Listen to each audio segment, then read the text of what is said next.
Just an ordinary guy, really. Grew up in Africa, grew up as an indigenous guy, really, a white indigenous guy. Got into Australia in the mid-80s and became a Christian in Perth, and then moved eventually to the Sunshine Coast and started a business.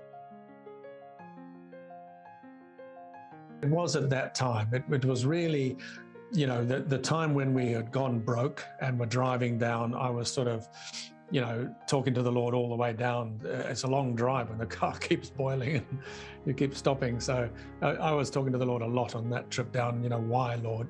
And I wanted answers. It wasn't screaming and yelling Pentecostal prayers. It was, Lord, why does it happen this way? What is it? How come I never knew?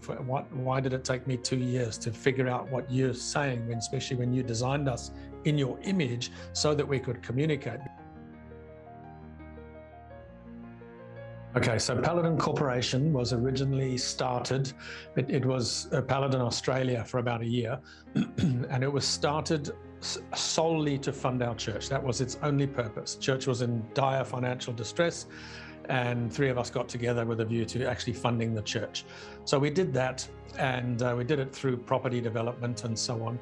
But ultimately, we changed the model slightly and moved off, well, quite largely moved off property development and went into business acquisitions.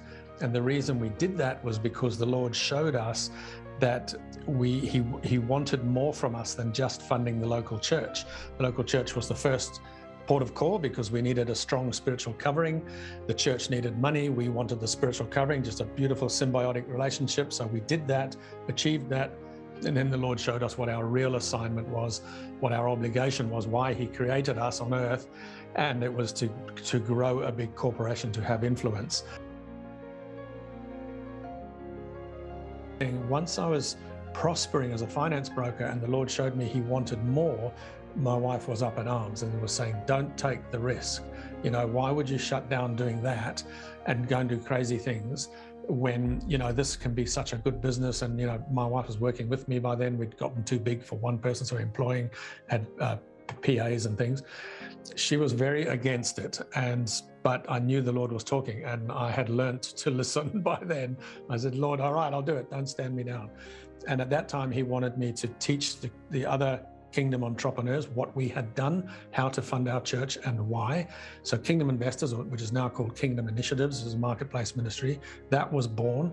That was taking a lot of time and a lot of money away from the family budget.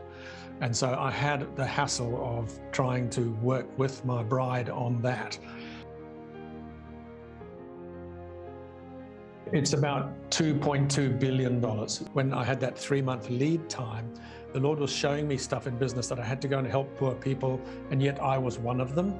Okay, and I had to go and help them every night with help them get their loans and things like that. And I wasn't getting paid because their loans were too small because they were poor.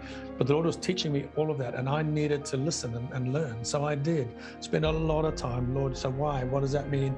Not insolently, investigatively, okay, doing a spiritual due diligence essentially. But at the end of the day, that triggered it. And then soon after that, as the company, about 2 years later, as the company grew to around about 100 mil, that was when my pastor said to me, you really need to go and take a whole day to go and pray because your company's going so big. You've got to ask the Lord, and I better listen and do it the way I do it his way.